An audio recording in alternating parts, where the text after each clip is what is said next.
And everybody, welcome to the January 9th edition of the Arkansas Football Report with Otis Kirk. I'm Jason Pattison. Big thank you to the teams at Rogers and Fayetteville Torchy's Tacos locations for their hospitality each week.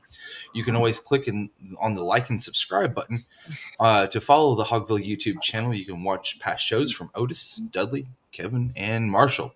Special thank you to Carbless Cocktails. You can try any of their 9 different flavors that Carbless has to offer. They are 0 sugar, 0 carbs, and 100 calories. They offer 8 vodka flavors and also 1 tequila margarita flavor. And also you can pick them up at any major retailer or at Torchy's. Be sure to stop at either of the 2 Torchy's locations in Rogers or Fayetteville here in Northwest Arkansas, which happen to be the only 2 locations here in the great state of Arkansas. You can try any of their tacos, also their taco of the month, and pair that with their queso that is made in-house fresh daily, and open up your taste buds to a whole new world. Otis, how's it going, man? Going good, man. Going great. Good. No I'm one. gonna tell you, We got football on. yeah. Only thing, JJ's house burnt. I hate that because mine burnt 20 years ago, and I remember that well. And almost it was in April of 2005. So man, and it's not just JJ. There's a bunch of people out there that lost their homes. Steve Kerr's parents lost theirs. It's Yeah. bad, man. I mean, that's rough. I'm just telling you, when your house burns, it's a different level, man. It's just a different feeling. But everybody out there that's had issues, I feel for them, man. Pray for them. Yep. And our thoughts and prayers go out to those folks out Yeah, there in all of California, Los Angeles area for the wildfires. Also, Otis, I don't know if you saw this. They just come out with this that they are going to be moving the Rams game. That's what I got down there on the scroll. Is he going to Arizona? They are going to move it to Arizona. I'd seen that was a possibility, but I had not seen that was. I have not seen the update. I know the Lakers game tonight's canceled or postponed. Postponed, not canceled. Postponed. Yeah, and They had I Charlotte think tonight. that's a good move too, because I mean they're having problems with just sustaining water to try to put these fires out, more or less, to have any. You can't play basketball when your house is burnt down like that. No. I've now taken a different approach to Sunday's game when they got beat by Dallas, and I was so upset. I just put on Facebook up on the story. I put, well, I care if they don't. But you know what? After I knew that a lot of their families had been evacuated and this and that, their mind probably wasn't on basketball. And so I've completely gotten over that and feel bad about even posting. But it was a bad loss. But I mean, sometimes it's more important, a lot more things important in sports. So I kind of understand that now, why their focus wasn't there. But yeah, it's I didn't know the Rams game, but I'm not surprised though. And I don't know, they've got your Spurs Saturday and Monday.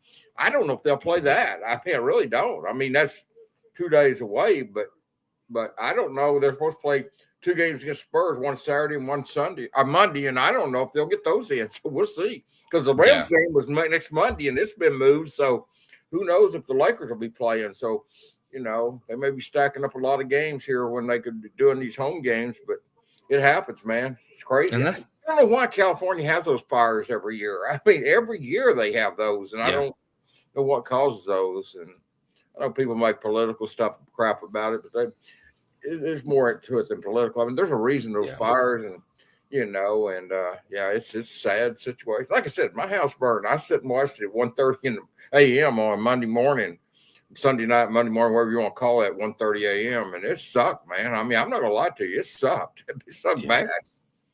And I don't even know exactly what the availability is too with the Spurs game, because I know that the Spurs are going to be going on their rodeo tour that they do every year whenever they host the Texas State Rodeo there in San Antonio at their new center.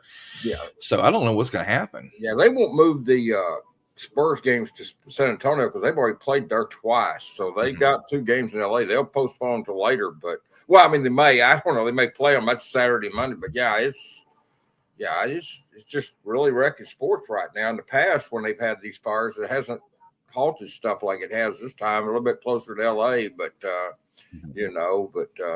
we'll see what happens. I mean, sad situation, man. I just hope nobody. I mean, I understood somebody's already been killed. At least one person dead, maybe more. That's what's sad, man. I mean, it's one thing you lose your house, you can rebuild. I mean, it's sad and it sucks, but you can rebuild. But your furniture, you got the insurance. But boy, some people start losing their lives. That's a different story, Jason. Yep. You don't get that back, man. You don't get that back. No. And that's the thing. You build your life back. And I mean, I know the insurance can only do so much. Well, really. Yeah. Well, my deal with the insurance, people said, well, you got insurance. I said, yeah, I had insurance. But every picture I had of my parents who are both dead were all burned up. All my pictures of the kids when they were little, burned up. That's stuff that the insurance doesn't give a damn about. And it's the most important stuff to you. The furniture, the TVs, the couches, you'll get that. But the stuff like I'm sure JJ has trophies and stuff and rewards and stuff. Those are gone, man. I mean, that sucks. I mean, like I said, all my pictures of the kids, my dead parents, I mean, that stuff's gone. It sucks, man. I mean, I keep saying that work, but it does. It stinks. It does. It does. And prayers and thoughts go out to them. Also, here in Northwest Arkansas and River Valley, y'all be careful out there. The snow is still pouring out there. I know that's the reason why we're doing our podcast tonight here, at our places, because you don't want to, I mean, there's no reason to get out there if we don't have to, as far as whenever there's inclement weather. So if y'all have to get out there, be super safe, take precautions, and just be smart. Honestly, I know that sounds easy to do, but whenever you've got snow and stuff out there, that stuff is slick. And just look at the videos that everybody was showing from Kansas City last week.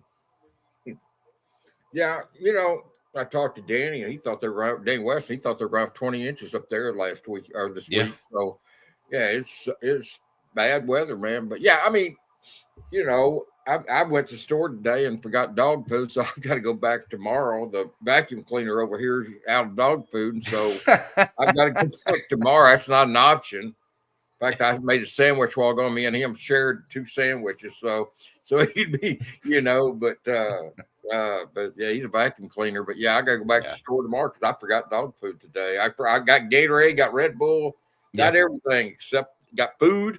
Forgot the dog food, man. Man, I'll tell you, I went in there for a couple of things earlier because I'm gonna make some nachos here a little bit, and there were folks that were losing their minds. Oh, it's packed, man. It was packed. You couldn't even move in there. That's one reason I forgot the dog food. It's just packed. I mean, you every time you move, you'd be in somebody's way or they were in your way, and I just want to get the hell out of there, man. I really did. And so, like Nate Dogg, I just wanted to get in and get out, man. But I mean, I mean, it was sucked, but whatever. But yeah, I got to go back tomorrow, man. Snow or whatever, I've got to go back because this vacuum cleaner over here in the bed, he gets hungry, man. He's not gonna go without food. He do a lot of things, but he's not going without food. That and beating up Lucky Dog, one of the two. He beat up a mouse today. I told him, you're a real big dog, man, beating up a TV mouse. He beat up a mountain lion, a TV mouse, dogs and cats, and something else. I don't remember. Oh, horses, and I don't know. He went crazy. There's a Nissan commercial and a Lexus commercial has dogs in them. Oh, he sees those. He beats the crap out of those dogs. He gets up at the end of the bed and fights them and raises hell. I called my son last night. I said, "You want to hear some real intelligence?" I said, "Follow up lame here, idiot barking at these TV dogs beating them up." I said, that's some real intelligence right there, buddy. Otis, I think somebody's gonna hook you up with some dog food, maybe. Here, hold on. Keith Jackson, Mark will deliver your dog food for you. I'll go, man. I don't mind going to ARBs. I can drive on this. The only thing that bothers me about all this driving is the idiots out there. I went. Yeah. I got a new laptop. I was going to get it. Is this Thursday? I'm going to get it Tuesday. Yeah. And what was crazy, the roads were clear in Fayetteville. I got just north of the mall. It's sheets of ice. Nobody was moving. I couldn't figure out why. I finally worked my way up to about 8 red lights. There's a girl sitting at the green light, just crying. And I just turned around and came back home. I said, I'm not fighting this anymore. So, I don't mind driving, but my so many people don't need to be driving on this. I don't know how, man. Yeah, be careful out there. I mean, give those road crews tonight and probably tomorrow, and they'll have things fairly cleaned up by then. At least the main streets. The side streets is going to be a little while, but main streets, I think you'll have a little bit more access to them over the next, I would say, probably 24 hours or so. But also make sure to zero in on Dan Scoff and his team over at KNWA. And those guys are they're on it. They're on Facebook. They're also on Twitter as well. Yeah. They're giving you guys up to date information. Whenever I saw Courtney and Evan up at Rogers, they were up there pretty close to Torchy's. Evan and Courtney were. Courtney was doing the weather and reporting about the roads, and Evan was running the camera, and they were going to have a snowball fight or something later tonight. Yeah. Man, and so make sure to jump on with them if you guys need any up to date information. I know that they have a lot of folks that log in there and they get that information. They're highly accurate. He is in the business at that, man. He's good. Dan Scott is. He's got a lot of them works for him. They're good, but Dan's absolute best. I mean, they ain't nobody even second on him. Yeah, definitely is. Yeah. All right, so let's get to the matter at hand real quick. Sam's got an open spot on that defensive staff. Has there been any movement, any shifting or anything like that here in the last week or so? No, there hasn't, man. They've kept that quiet as it can be. I have not seen leaks or anything. I haven't gotten one anyway. I know. I'm assuming they're looking at Zach Etheridge and considering him, but you would think if that's the hire, they would have already made it. He's from, if anyone doesn't know, Zach is at Houston. He's been at Auburn before. He's got ties with T-Will and everybody. And if you think if that was the hire, they would have already hired him. But so I don't know. I mean, that makes me think maybe it's not him because he's very good defensive back coach down at Houston. Yeah. Played at Auburn, broke his neck. They thought his career was finished. It wasn't. He came back and played after sitting out for a while. And but yeah, he's a good coach. He'd be a very good hire, but maybe they've got someone else in mind. But he's got ties to T-Will, and I don't know. I mean, I thought that might be who it was. It may still be, but my deal is, like I said, I just thinking, if it's him, why are they not announced or why not? Maybe there's a reason too. I mean, there may be some deal where he needs to stay another 2 weeks or something in Houston, So maybe they want to get contractual more than anything else. Houston, it closes Sunday, except for these guys that are in bowl games, got 5 days after the bowl. For the most part, though, the portal will be finished Sunday, and that might be maybe they're waiting for that to close to get him, whoever they're hiring. But I'll say this: Sam's really kept this one up close to the vest. I haven't seen anything on it. I just knew when it came open, Zach Etheridge would probably be one of the possibilities. I'm sure they considered him. He's a good coach. Be a very good hire. And also, congratulations to former Razorback Rohan Gaines, named defensive backs coach at Jacksonville State, where Rich Rodriguez just left there to go to back to West Virginia. Mm-hmm. So congratulations to Rohan and that new promotion. And, love to see him do great things. Rohan Gaines. Yeah, Kevin Richardson reached out to me from Illinois, played defensive back here and was interested in this Arkansas position. But I don't think Sam will hire someone that hasn't been on the field coaching, I mean, experience, been one of the 10 assistants, he's been on the field coaching. I don't mean that, but been one of the 10 assistants. He's not at Illinois. He's kind of a grad assistant. So I don't think Sam would go that route, but I mean, I'd like to see Kevin get this. He's wanted it before, and he's an Arkansas Razorback, and I do think Sam needs a Razorback on the staff. And I think that would be good. Yeah, he hasn't shown any inclination to do that other than Dow Loggins, but I wish he would hire somebody like that. Yep. So the portal here recently, Arkansas was able to get the defensive back from Auburn. Exactly what is Arkansas getting in the cornerback Woodson that has decided to transfer to Arkansas? Well, they're getting a safety that started for Auburn, played every game down there, and really impressed with TJ Metcalf's game against them. He told me that really impressed because he'll play the same position TJ played. Get an experienced SEC guy, that matters a lot. I mean, when you've got experience starting at SEC for a team like Auburn, that's good. They got him. Marcus Dummerville came over from Maryland, offensive lineman. There again, though, he has started at LSU some. Started against Arkansas in 2021 on the offensive line. So you're getting some guys here, maybe not from the SEC, but Woodenwood. But I mean, Dummerville played in the SEC, started for LSU. Ishmael Sissy, wide receiver from Stanford, 550 squats, incredible for a 6 foot, 180-pound guy. And then of course my guy Courtney Crutchfield committed or signed. Courtney came back. This has been done deal since about March of last year, February. Yeah. He's been, this is a done deal. I knew he was coming, so yeah. He texted me at the ball game and told me it was raining. He wasn't coming. He thought it was going to rain at the Liberty Bowl, so he didn't show up. I told him, I said, "Come on, man, you gotta be better than that." But anyway, yeah, Courtney's a great kid, man. I mean, I love that kid. I saw him the first time I ever saw Courtney. He'd have to ask him. I think it was in the 8th grade. Maybe he was going to the 9th grade. I mean, maybe he was 9th grade going into 10th. He was either in the 8th grade in the summer going into the 9th or 9th grade going into 10th. He was at a 7-on-7 in Benton, Arkansas. And I was over there. And I saw this young kid. They were playing somebody from Texas. And Courtney's playing defensive back and wide receiver. He's catching everything. And then he goes on defense. They're going down to try to beat his team. And he just has to pass to save the game. And I got on Pig Trail Nations that afternoon. I did the show live from Benton, and I raved about this young kid named Courtney Crutchfield. And so I saw him early, man. And we've had a good relationship since then. He remembers I met him. I mean, I talked to him down there first to interview him and stuff like that. You know, this kid's a great basketball player too. He's real deal. And Arkansas got a good one there.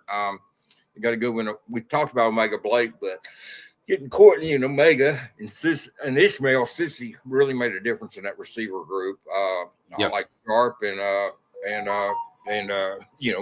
Tim Shanks, but Shanks is going to be similar to what Satana did, you know. So, and he played against Arkansas and had a 15-yard touchdown. So, yeah, I like this class. I really like this portal class. I like it better. Sorry about that. I like it a lot better. Man, I'm trying to choke that. I like it a lot better in the high school class, but whatever. I mean, it's a good class, but yeah, it's a good class. But. I do feel like that with the players that have left, I feel like that they have improved with the spots that were vacated, with the spots that were filled. I feel like that they improved with almost every spot so far that they have filled that were open.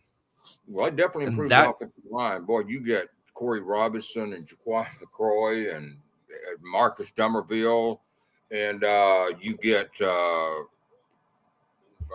Kavion Broussard, and you get Caden Kittler. You know, I mean, it's a good class. It is. And that's the thing, too, is that, I mean, I don't know exactly, and I know that Michael Kepsky said he doesn't think that it's enough to save Sam's job, but... Well, that doesn't have anything to do with it. You know, coaching on the field, they had enough talent to win 9 or 10 games this year. They'll have talent to win games next year. Will they do it? They didn't do it this year. They had, you know, people thought I was crazy picking to win 8 games. Honestly, they should have won 9 or 10. But some of that, I think... They didn't. And I'm talking about without the bowl game. They should have won at least 8, maybe 9. He don't know if that's enough to save Sam's job or not. It depends on how the team gels and how it comes together. Just cut out turnovers and they'd have won 8 or 9 games this year. They'd cut out turnovers next year. They can win 8 or 9 next year. But will they? I don't know. I mean, I've got to see it. Their schedule's tougher next year. They're going to play Notre Dame, who I'm watching right here, play for the semifinals, and I've got them picked to beat Penn State. I don't know who's winning that game, but still 0-0, 6:45 left in the first quarter. Play them next year, so I mean that's going to be a tough one. Arkansas State, that'd be their Super Bowl. And I don't know why Arkansas is going to Memphis. I have no idea why they're doing that. That's dumb. Whoever scheduled that needs their head examined. Took the words right out of my mouth on that one. Damn thing to gain by going to Memphis and playing. They did a 4-game series with them several years ago. Yeah. And Arkansas went 0-4 in that series. I mean, it was just a cluster, and they didn't learn a single thing by it, you know. And you're playing Arkansas State and you're playing Notre Dame. Why are you going to Memphis? I mean, come on, man.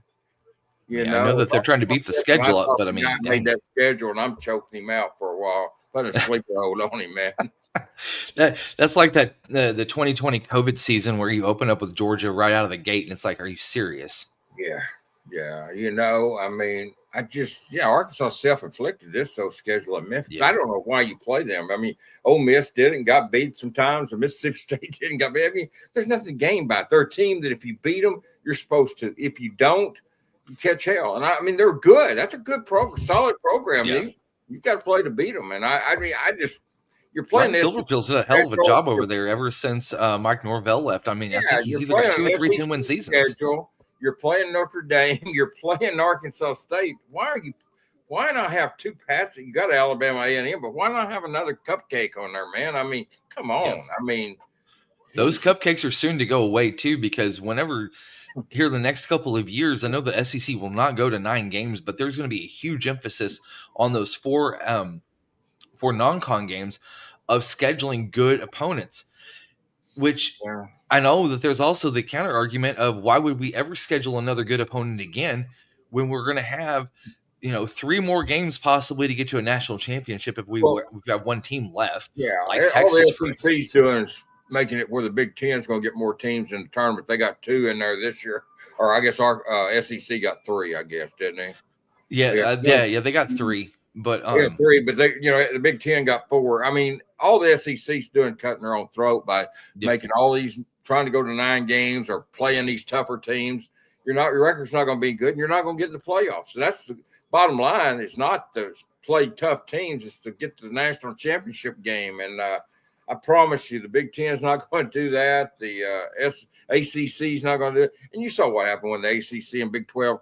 Especially the ACC teams got in there, they got their butts kicked, and I mean, whipped, and they're going to continue to get in there because they're going to be 11-1. They're going to whine that they deserve to be in there. They're 11-1. They're ranked. Did you see what James Franklin said about Notre Dame?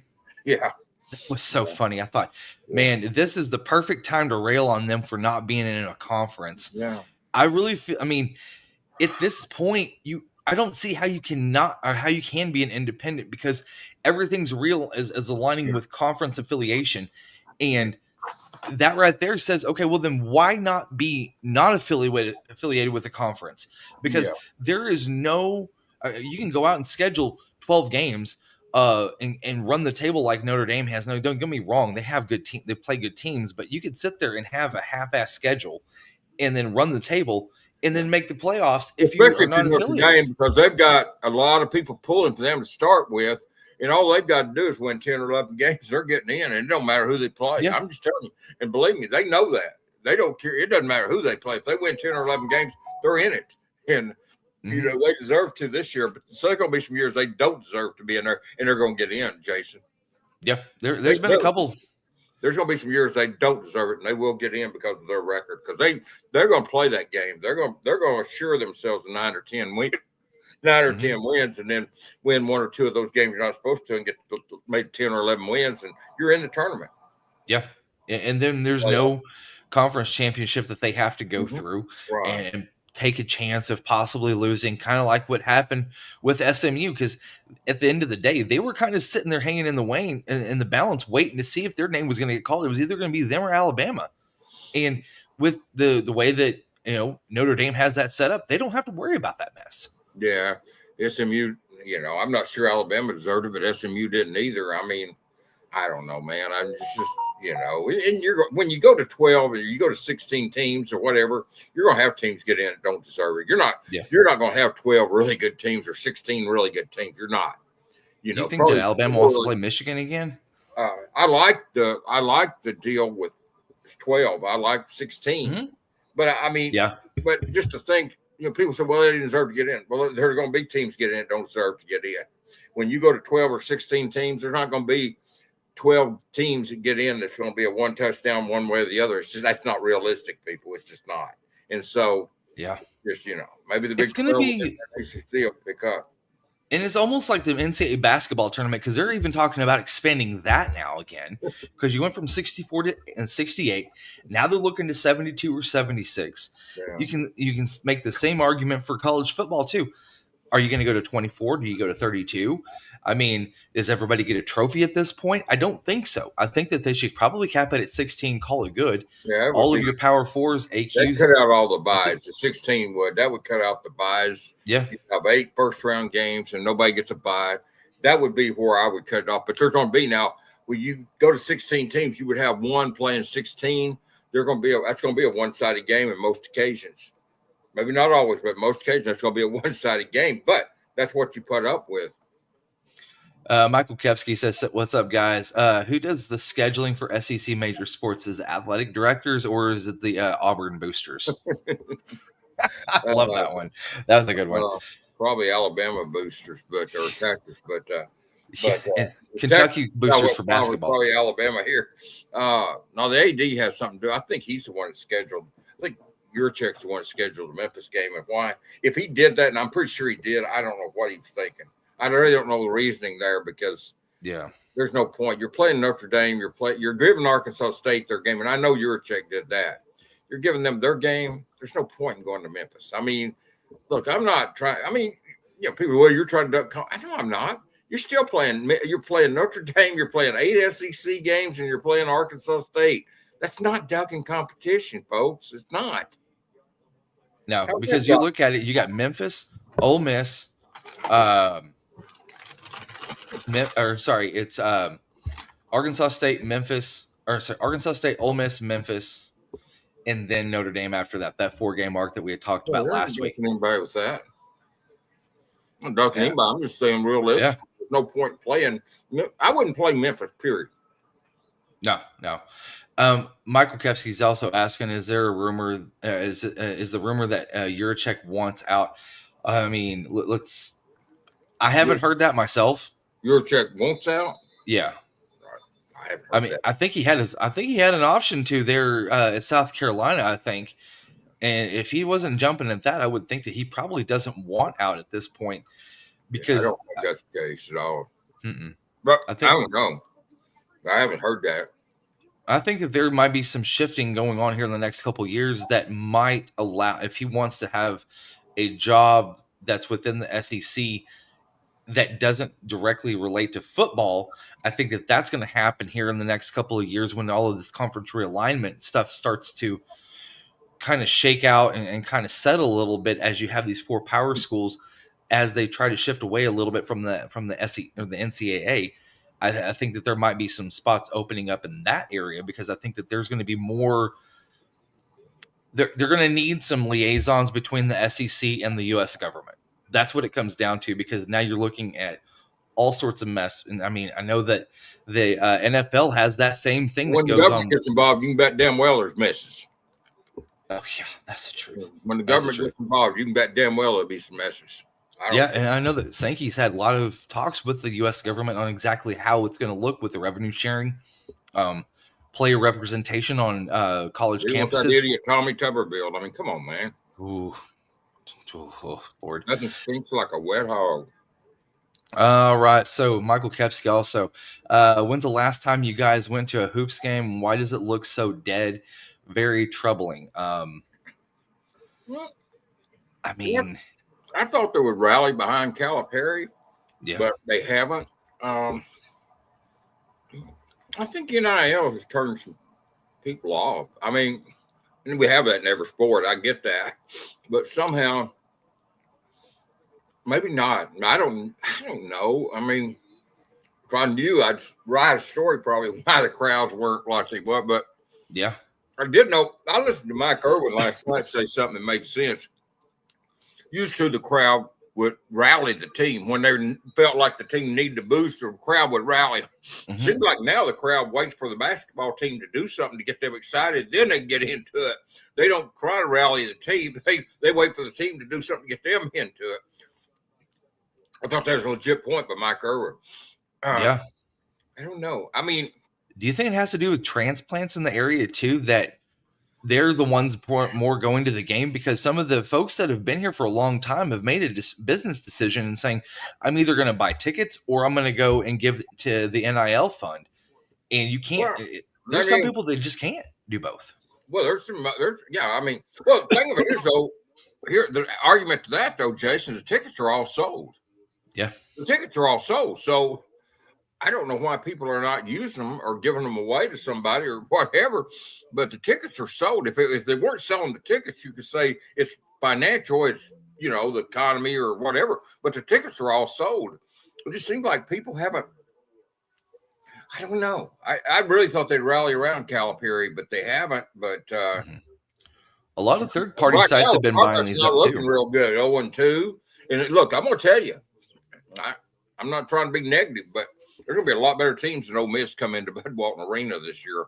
You can't lose to Ole Miss. I mean, I'm not saying they're not good, but I'm saying there's going to be a lot better basketball teams than Ole Miss that comes into that arena this year. And you lose to them, I don't know. We're going to be in their spot right now. They're not. Well, another thing too is last night I felt like whenever Ole Miss was able to match Arkansas's energy, and I know that Kevin talked about it, Arkansas wilted in the second half, and they came out flat. They did finally rally back within a couple of possessions towards the latter part of inside 3 minutes, but after that, I just felt like Ole Miss just had their number last night. I don't like the energy with this team. I don't like the energy. Blame that on who you want. You blame that on players, Calipari, the assistants, all of them. But I don't like the energy on this basketball team. I just don't like it. Yeah, I feel like there's some hero ball going on there. Yeah, probably better to, or it would be better to ask that to me. But I'm just telling you from covering it for the newspapers, which I do. I don't cover it for Hog, but I do cover it for newspapers. And I just don't like the energy on this basketball team. It just seems like they're not. And look, they've got to get a lot more out of Jonas too, and Nelly Davis. And they did get more out of Nelly last night, in fairness to him. Yeah, but Jonas and Nelly Davis are not giving, and he didn't score against Nelly didn't score against Tennessee. When you're not getting much from those two guys, you're in trouble. But I thought Calipari, John said something last night that made sense. You got to have 9 guys playing well. You can't have 1 or 2 not playing well. You got to have 9. He hasn't had that, especially in these 2 SEC games. They haven't had that. And they got to be healthy too. I think that's a big factor too, is playing healthy. So, last question from Michael Kepsky, Otis, is kind of going back to the NIL. It says, what's the NIL in Arkansas? Last question, what's the NIL at Arkansas? And when will revenue sharing actually buy some top tier shelf players? That is, I think that's more of a question mark than anything else at this point. Yeah. I think Corey Robinson's pretty big shelf. People don't want to give football any credit right now, but Corey Robinson's pretty big shelf. Courtney Crutchfield may have not done anything with Missouri, but believe me, he's top shelf. They've got some pretty good football players coming in over there. I mean, but I know last summer they had like 30 or 40 players making $140,000 or more on the football team, and they were in the bottom third of the SEC. Yeah, they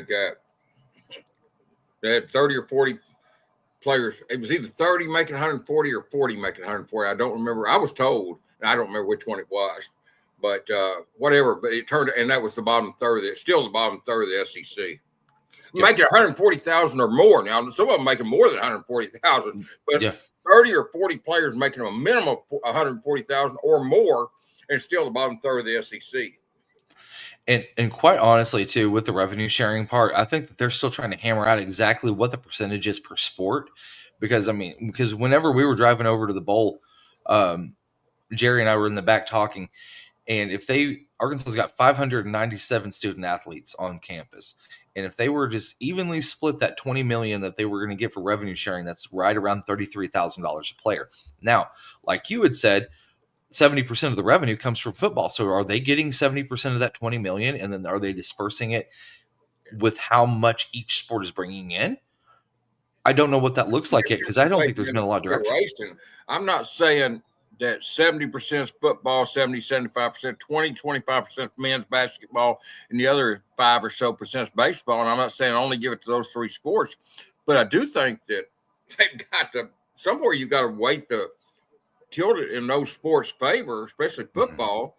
If you've got that kind of money they're bringing in, why not give it back to some of the players that are bringing it in?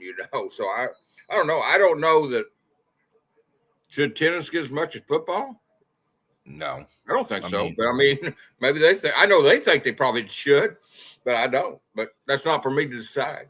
Exactly, and I think that's where a lot of folks are waiting, or kind of sitting there, with bated breath, trying to figure out what are these folks, with ADs and so on and so forth. How are they going to, what direction are they going to be given to say how this is how we're going to split it up? I mean, is it going to be by school on however they want to do that? I mean, it just, I don't know.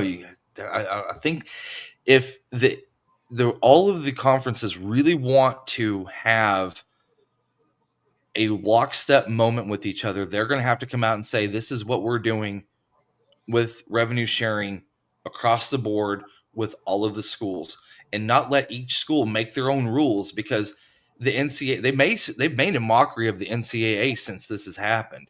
I think that this is where the athletic directors and the school, or the conference, I can't remember. I can't even think. It's long day, but the folks come out and say, hey, this is what we're doing. We're not going to let schools go and do whatever they want. This is exactly what we've all talked about, and this is what we're going to do across the board. I think that that's where that starts. But anyway, so Otis, I'm going to get you out of here, man. And we will see you guys next Thursday. I'm going to have Jerry Meadows with me, and he's going to be joining. And so be sure to tune in for that. And for Otis and myself, Jason, take care, y'all, and go Hogs. Thank you for Carbless Cocktails and Torchy's Tacos, and go Hogs. See you, Jason. Thanks, man. Yep. Y'all, it's time for some damn good tacos in college football. We're excited to announce our title sponsor, Torchy's Tacos, for the Arkansas Football Report with Otis Kirk, and the new addition to the Hogville.net family, the Arkansas pregame show starring former Hog running back Marshall Foreman, hosted by Jason Pattison. If you're looking for a place to unwind and call the Hogs, Torchy's is the place. Torchy's location on MLK in Fayetteville is the proud host of the Arkansas pregame show, and it will air 2 hours prior to kickoff of each Fayetteville home game. The Arkansas Football Report airs every Thursday at 7 p.m. in Rogers. Check out the full-service bar on the patio or in the restaurant while you cheer Arkansas on to victory. Torchy's has you covered with the daily drink specials or the taco of the month with their queso that's made in-house fresh daily. Torchy's has 2 convenient locations in Northwest Arkansas, which happen to be the only 2 locations here in the great state of Arkansas. They have you covered for some damn good tacos, and go Hogs.